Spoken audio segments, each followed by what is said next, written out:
Thank you so much, Julie. Thank you so much, My Jewish Learning. It's really, really wonderful to be learning with all of you. My mom is here. Some of my neighbors in Brooklyn are here. And it's always a great opportunity to teach and learn and celebrate my favorite Jewish holiday, Shemini Atzeret. It's coming. It's coming in just a few days. And we're going to look at some texts that will bring us from Sukkot through the end of Sukkot into Shemini Atzeret.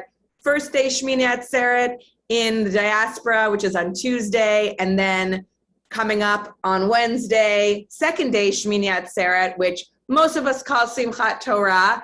But as we're going to see, Simchat Torah is really a ritual that is commonly performed on second day Shemini Atzeret. If you live in the land of Israel, it's all one day. And some people even do Simchat Torah on the seventh day. I grew up in a Reform synagogue, so we did Simchat Torah on the seventh day.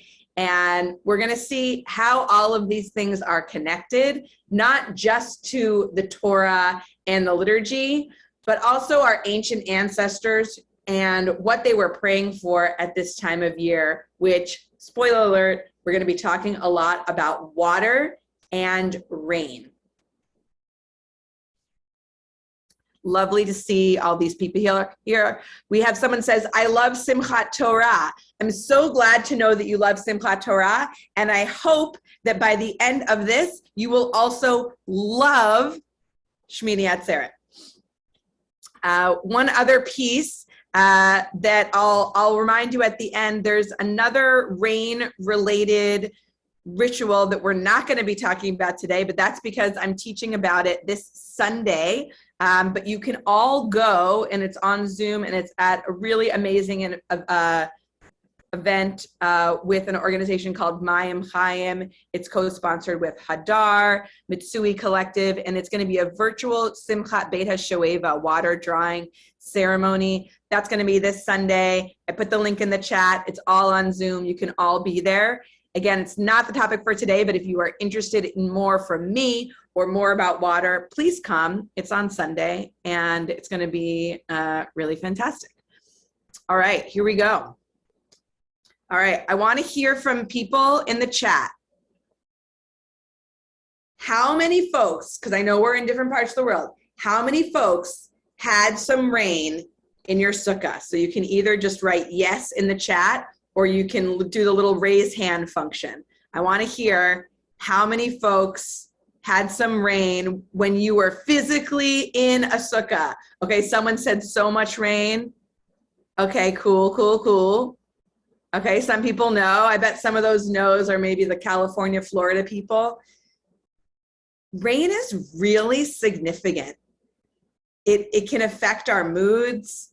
It can be a burden. Right now I have to change my clothes. Now I have to wipe down all the, yeah, see, none in Arizona. We're in a constant dance with these sky blessings that come not always in the amount that we want and not always at the time that we need them. We have a situation where part of the United States is in drought and part of the United States is still suffering from hurricanes and floods due to rain. And our religion is really into rain. Our texts and our ancient prayers really see our relationship with God deeply, deeply, deeply, or maybe I should say highly, highly, because we're talking about what's coming from the clouds, deeply connected to rain and to water. And if we're thinking about Sukkot and especially the arc of the high holidays leading up to Shemini Atzeret, where we say Geshem, the prayer for rain, it's important to think back and look at some of the ways that rain had been in our prayers and in our texts. And yes, Las Vegas, we would love to send you just a few clouds, a little bit of rain. We'll see what we can do. We'll see what we can do. If we pray hard enough, we might just be able to send some rain your way in Las Vegas, in Arizona.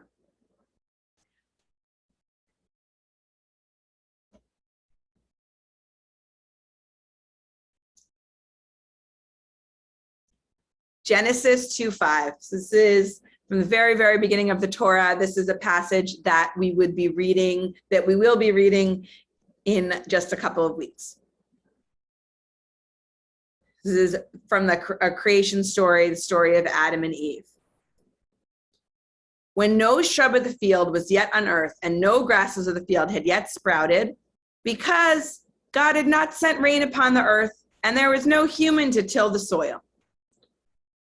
And so this is a clue that we get from the very, very, very beginning that rain comes from God. And tilling the soil, taking care, la'avod et ha'adama, connecting to the earth, is from humans. And a few verses later, we have this line. Vayikach Hashem Elokim et ha'adam va'yanichehu vegan Eden le'ovda u'lishomra. So what happened? God put this earthling, this Adam, and put this earthling and placed him in the Garden of Eden to do two things, le'ovda u'lishomra. So why these two words? Why, if we have this Genesis that says that we should la'avod, why do we need to add this lishmor? Why do we need to do le'ovda u'lishomra? We had in verse 2 la'avod, to work the land, but now there's two words. So commentators get very excited. And here's what one of them says, Ibn Ezra. To till it, le'ovda, refers to the garden whose fruit he ate. It was only after he sinned that he had to eat the grass of the ground, i.e. bread.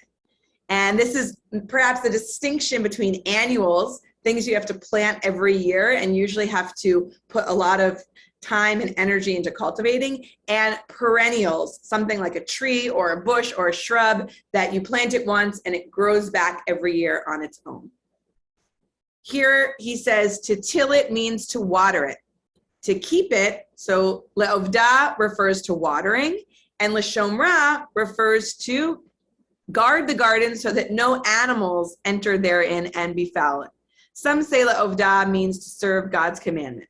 However, a commandment is not served. So he has an opinion about commandments.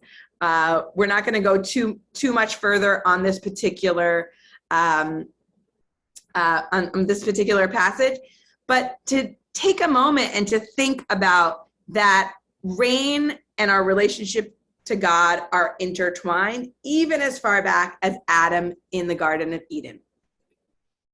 As we're getting to talking about this holiday season, I'm going to now take us to the Mishnah for Rosh Hashanah. So this is the Mishnah that explains when the different holidays are and how the cycles of the holidays have to do with the seasons. And of course, as we're hearing in the chat, some of us live in places that are super rainy already at this time of year. Some of us are praying for rain, not just this week, but all the time. If we think back to ancient land of Israel and modern land of Israel, we have this kind of climate where there's really only two seasons. There's the winter, which is the rainy, and the summer, which is the dry. And this is intricately connected to our, intricately connected to our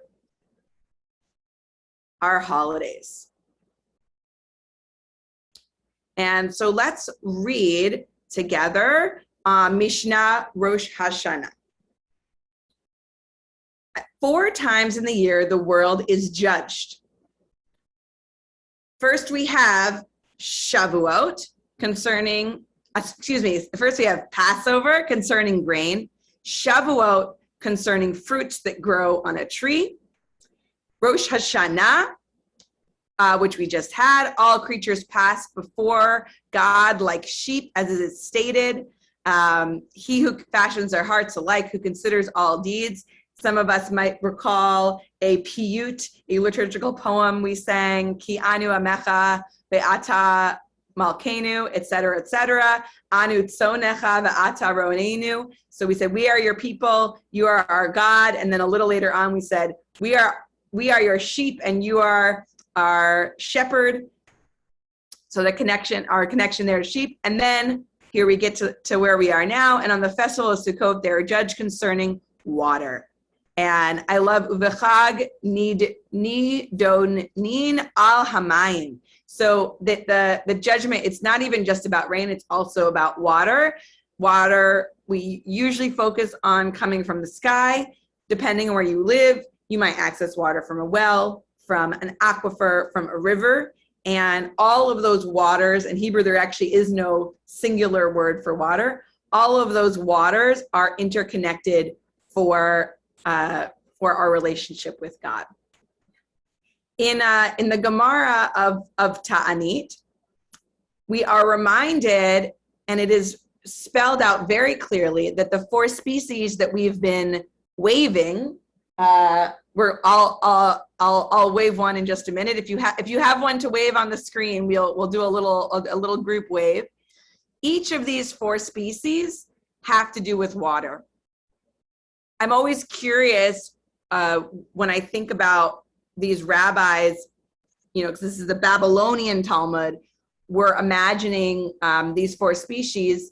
It says, these 4 species, the lulav and the other species, come only to offer appeasement for water as they symbolize rainfall for the coming year. And just as these 4 species cannot exist without water, as they need water to grow, so too the world cannot exist without water. And then it goes on.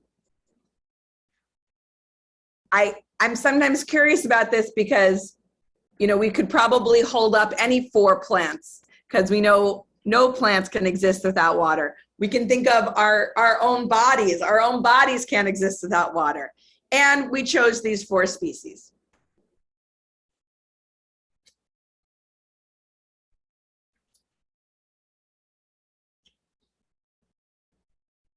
As we're carefully counting the days from Rosh Hashanah, where we started to pray and reflect on the last year and get closer and closer to Sukkot, we're getting closer to the last day of Sukkot, where in modern times we observe this day called Shemini Atzeret.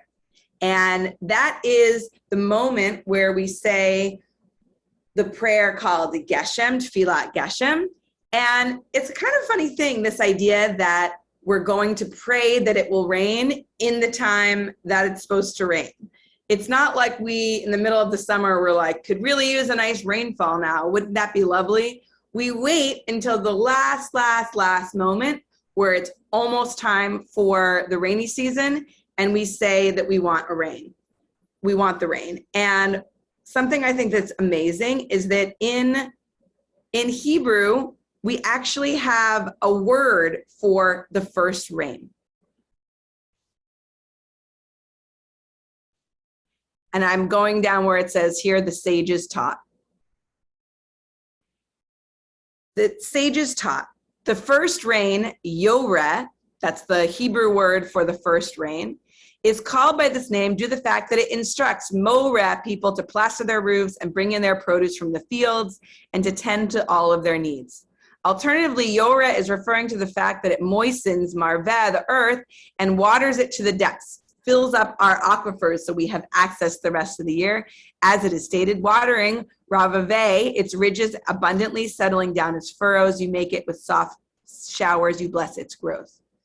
And so we have all of these beautiful, and it goes on and on and on. We have I love this passage. It's almost like a poem. It's almost like a soliloquy to rain. And if we skip down to this part, we're imagining that the first rainfall will be in Mar Cheshvan. So the first rainfall, we're still in Tishrei, and the next and then the last rain will be in Nisan. So we're imagining, whether we're in Las Vegas or Arizona, where it really hasn't rained in a while, or where I live in Brooklyn, and it rained just now during Sukkot, it rained last night. We're imagining this perspective of the ancient Israelites that we are waiting for the rain of Cheshvan.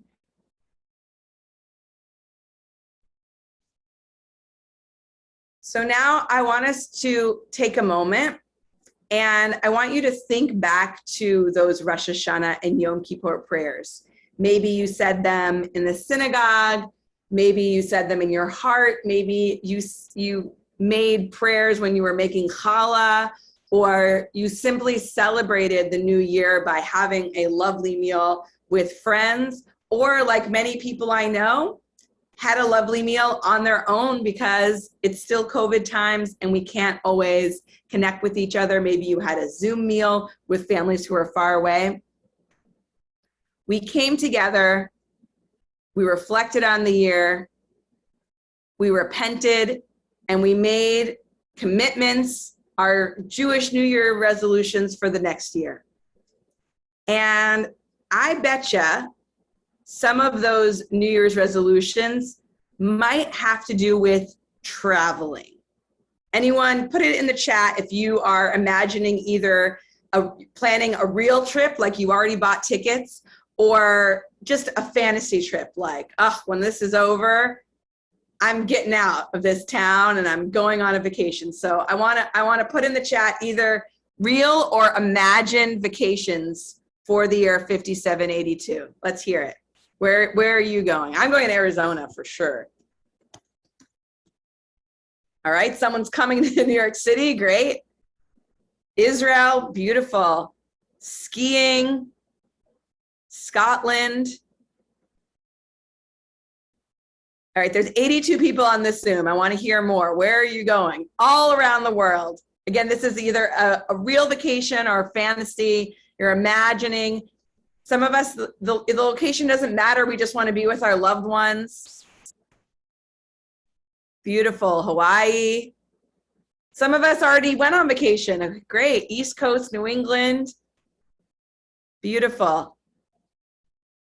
So I don't know about you, but sometimes when I go on vacation and it's like the week before my vacation, I take out my phone and I open the weather app and I add the location of where I'm going to be. And pretty much every single day leading up to my vacation, I check what's the weather there, what's the temperature. And of course, because I am a weather app nerd and use the cult favorite called Dark Sky, I click on the precipitation probability button. And I always want to know before a vacation if it's going to rain, especially if I'm going to a wedding, and especially if that wedding's outside. But really, wherever I'm going on vacation, how much extra shoes do I have to bring? Do I have to bring my umbrella? Do I have to bring my raincoat, maybe even my rain pants? By the way, I actually am someone who loves rain. I've gone camping in the rain before. I've gone hiking in the rain. It's not that I'm anti-rain, but sometimes, you know, when you're on vacation, it can really get you. So check this out. The ancients knew this, that people would sometimes check their weather apps and say perhaps some secret anti-rain prayers. So I'm not going to ask you to out yourself, but you can just kind of go like this with your hand really little. If you've ever said an anti-rain prayer, you're forgiven. It's still Tishrei, but just you can do a little secret hand like this. Have you ever said, I hope it doesn't rain somewhere, especially somewhere that you didn't live? Okay, we've all done it. I can see through the Zoom, even those of you with your video off. We've done it. We've done it. Okay. It's okay. It's okay. All right. So our ancients actually anticipated this, so much so that the high priest had something to say about it. And the ancients who wrote our liturgy, and some of us, if we use a certain siddur, you can actually still find this in our liturgy. They anticipated the power. Okay, imagine 85 people praying for it not to rain somewhere. All right, hey, Las Vegas, I know you're worried about that. You don't like that, right? So what did they do? This is what they did. This is an excerpt from the Yom Kippur liturgy. So you didn't think I was going to go to Yom Kippur talking about rain, but even Yom Kippur has to do with rain. This is what the high priest would say on Yom Kippur, the Kohen Gadol. And this is part of his Yehi Ratzon Milfanecha, may it be your will. So it's a whole section of Yehi Ratzons. And here's what he said.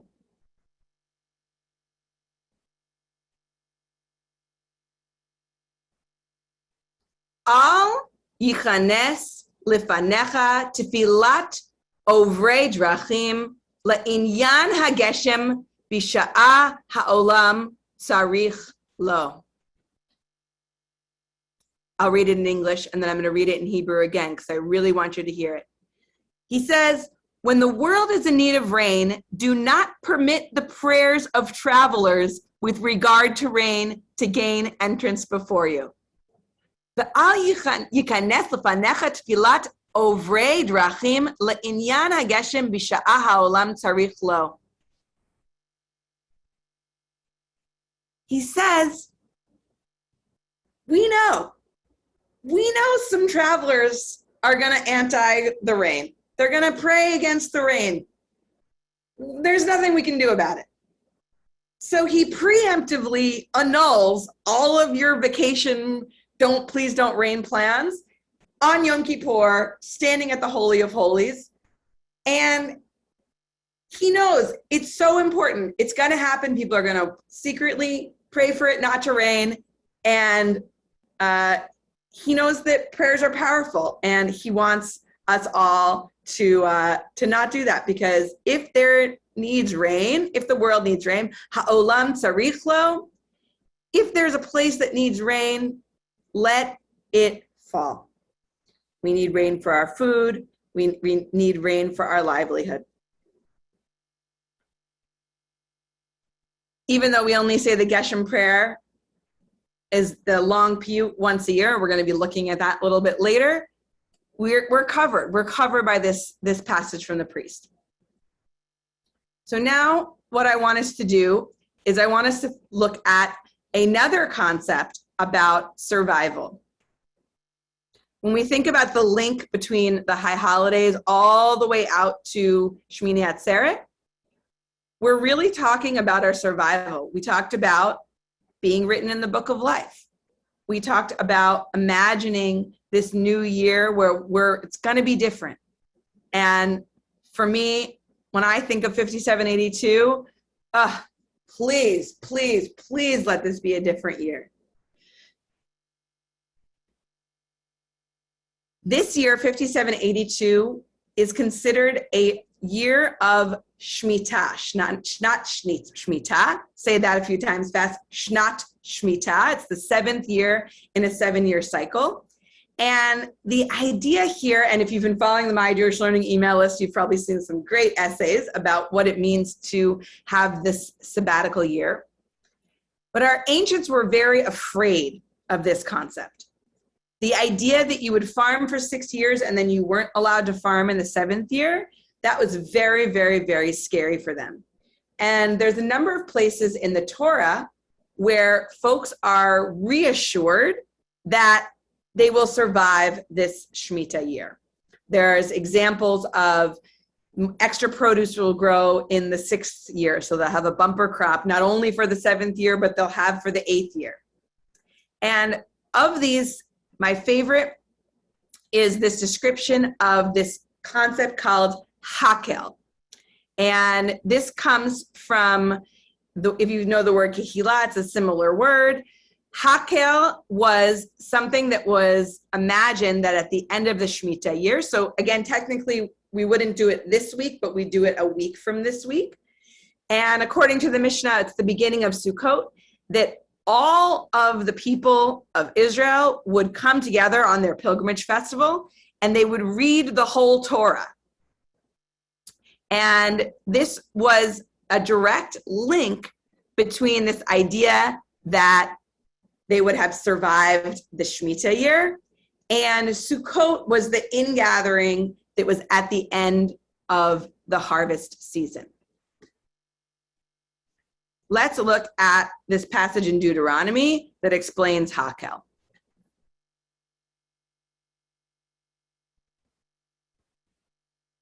Moses instructed them, every 7th year, the year set for remission at the Feast of Booths, when all of Israel comes to appear before the Lord your God, in that place in Jerusalem, you shall read. So this is the part that's a little bit vague. You shall read et Torah hazot. Is it the whole Torah? Is it the book of Deuteronomy? Not totally clear, but it literally says tikra'u et Torah neged kol Yisrael be'oznehem. So this idea that Sukkot is also a time that you read the whole Torah. And then it goes on, gather all the people, men, women, children, and the strangers of the communities that they may hear and learn so that they revere the Lord your God and observe faithfully every word of this teaching. And I'd like to suggest here that what originally was Hakhel, what was originally this bonus, more expansive gathering that corresponded with the end of the Shemitah year and the pilgrimage to Jerusalem for Sukkot, is really the precursor for Simchat Torah, for this ritual that we're going to observe, depending on where you are, next week on Monday, Tuesday, or Wednesday, on Shemini Atzeret, first day or next day, second day. And that Hakhel is not just this idea, oh, we love the Torah, let's celebrate it, which I totally do. We have someone in the chat already said how much they love Simchat Torah and this celebration. This is really a celebration of life, and it's a celebration of survival. And I think in 5782, in 2021, this is a really, really, really important opportunity for us to survive, whether you're participating in Simchat Torah from home, or maybe you have an outdoor opportunity, a safe indoor opportunity to celebrate this holiday. I think it's really important to celebrate our survival. And the idea here being, it says to read the whole Torah, and we symbolically do that by reading the end of it and then the beginning of it. So the Parsha actually here is Vezot Haberakhah, which is the final Parsha of the Torah. We never actually read it on Shabbat, which I think is kind of strange. I was actually talking with Julie about this session in My Jewish Learning and making sure that My Jewish Learning has a nice video for every parsha, and we might skip Vezot Haberakhah if we don't look at it today. So let's take a peek.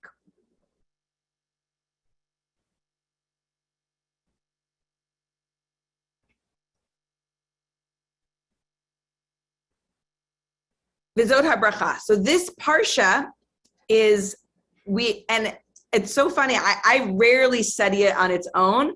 I think I might have this like superstition that I'm like, don't read it until the Hakafot are done. And it's really time to end the Torah. And if I were to read it all now, I would like accidentally finish the Torah early. In any case, let's look at it. So Vezot Haberakhah. This is the blessing with which Moses, the man of God, bade the Israelites farewell before he died. And just as all of Deuteronomy is meant to be a summary of the previous parts of the Torah, Moses starts this passage where he reflects on the value of the Torah. He talks about the ingathering of the tribes. And very, very, very soon, all the way at verse 6, he starts listing the tribes, and may Reuben live and not die. And I think it's amazing that just after that, so we're connected to this idea of survival. Very, very quick, we get to waters of Meribah. We get to this story of being tested.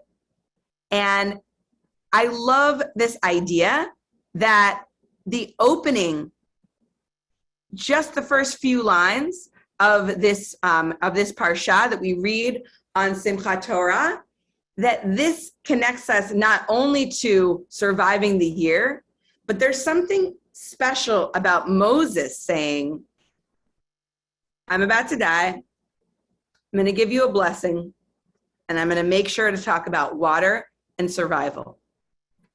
And that this is what we read on Shemini Atzeret. And that this model of saying we're going to read the whole Torah, but actually symbolically we're just going to read the end and the beginning, and it'll be as if we read the whole thing. We can move forward, and that will help us with this, not just this ritual, but this time of year, and honoring the cycles of the seasons. I see a hand. Go for it, Joanne. We're going to unmute you.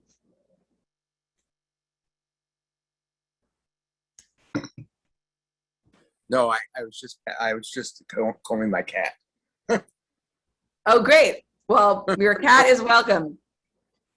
We have a comment, water and Torah refreshes the soul. Yes, there's many references actually to Torah as water. I went to a lovely class on this topic with Lainey Solomons from Savara the other day. Torah as water, many references to that in the prophets of the connection between Torah and water.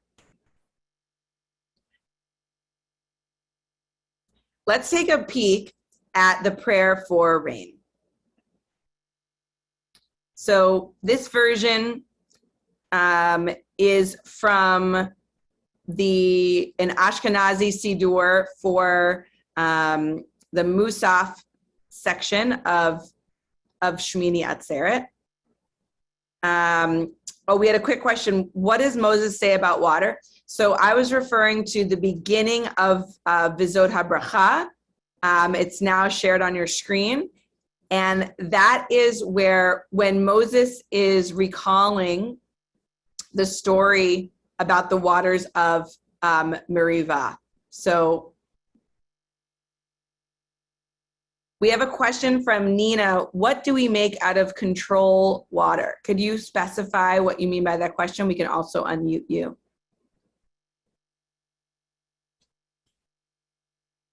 Sure. My question really is, water is not distributed where it's always needed. And it sometimes, behaves destructively, right? So you're talking about the kind of essential nature of water as a life-giving force, but it's also the source of death and destruction and all kinds of imbalances. So I'm wondering if there's any commentary in the Torah or other sources that's relevant to that. Great. So one thing that's very funny is there is no prayer for it to not rain. It's just at all. It makes sense because of how scarce rain was in that part in that part of the world. There is a famous story of Honi the circle maker who would pray for rain, who would draw a circle and stand in it and pray for rain. And there's many examples of people fasting for the purpose of rain. You see, we were just in Masechet Ta'anit, the section of the Talmud about fasting. And so for me, when I think about this, I come back to this concept of Geshem Be'ito, rain in its time, which is really what we're praying for. We're not praying for buckets and buckets and floods and flash floods to come through where we are. We're praying for the right amount of rain. There is someone asked earlier, there is a shorter prayer for rain, Mashiv HaRuach Umarid HaGashem, who causes the wind to blow and the rain to fall, that some folks add actually 3 times a day in their daily prayers in the Amidah between Sukkot, or really Shemini Atzeret, and the beginning of Pesach. My sense is, if you were thinking to yourself, I want it to stop raining, it's raining too much, and this may be controversial, is I would still say the prayer for rain, Mashiv HaRuach Umarid HaGashem, because for me, the kavanah behind it is not for it to rain a lot or a little, it's for it to rain the amount it needs. And perhaps superstitiously, I would be afraid, just like the example of going on vacation. Oh, I have my trip to the lake and I don't want it to rain, so I'm going to hope it doesn't rain. I'd be worried that prayer might make it not rain to the farmer down the street who really needs the rain. And so just as in that case, I would say something like, may the rain fall where the world needs it. My kavanah, my intention behind that is for the amount of rain that is safe and that will nourish the land and that will not wash away people's houses or flood and mold our basements. I'd be curious if folks want to add in the chat. I love this question. Is there a prayer for it to stop raining like a hurricane? I'm also a climate change activist, and I know that, individual prayers for or against rain are important, but maybe not as important as the work we can do to slow down climate catastrophe. Yeah, so someone commented, a lot of the problem is man-made, where we build houses, for example, or how much pavement we have, or how quick we are to carefully clean our drainage systems. I have a neighbor who there's a 2 feet area, and if they don't clear the leaves out of the drain in their backyard, they'll get, half a foot in their backyard and their basement will flood. If they clean out the drain, that won't happen. And that almost has nothing to do with climate change. That has to do with how much pavement we're putting on the ground and how difficult it is for the ground to absorb. We're going to see a couple more texts and then we have to wrap up. So this is the prayer for rain, Tfilat Geshem. You can all see it in your sources. It's a beautiful, beautiful piyut. I'm telling you, most people, by the time Shemini Atzeret comes around, they're like, I'm going to skip services today and just, go to Simchat Torah tonight. That's enough for me. I really want to challenge you this year to check out the prayer for rain, Shemini Atzeret. If you're not yet going to services in person, you can come to Romamu, and I will be co-leading this prayer with my dear friends, Rabbi David Ingber and Chazan Basi Shechter. I'll put the link in the chat. You can absolutely join us on Zoom. And this beautiful, beautiful prayer for rain, it goes back and it actually tells different stories of very specific people. So we have Abraham, Isaac, and times when they prayed for rain and they received it. And I also put some articles about Tfilat Geshem at the bottom. And I also included this version of the prayer for rain with the Imahot, the prayer of matriarchs, which is a modern liturgy from Rabbi Jill Hammer. So you can check that out.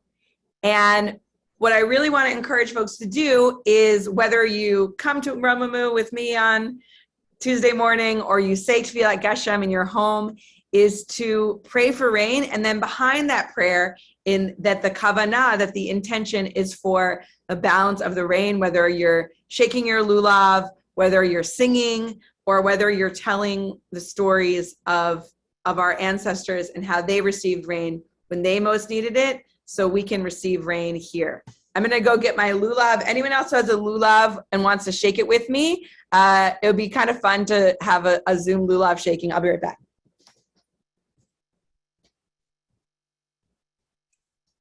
While Sarah is grabbing her lulav and etrog, I wanted to let folks know that if you're looking to hear the book of Ecclesiastes, or Kohelet, which is traditionally read on the Shabbat of Sukkot, we will be having selections read, chanted on Facebook. It will stream on Facebook at 11 a.m. on My Jewish Learning's Facebook. That was the interlude, Sarah, as you got your lulav and etrog. Okay, amazing, amazing. Whew. I couldn't find the link for Romamu, but I will get it before the end of the class, for folks can stay on for an extra minute. You can also go to our Facebook page, and that will be there.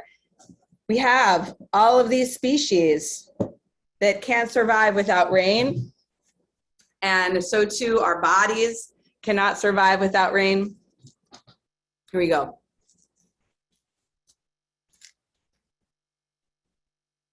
Baruch atah Adonai Eloheinu melech haolam asher kidshanu b'mitzvotav v'tzivanu al netilat lulav.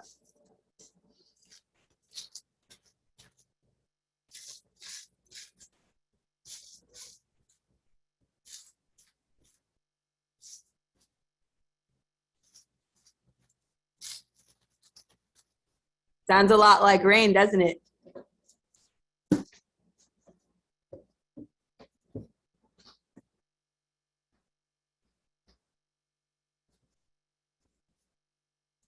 Thank you, everyone.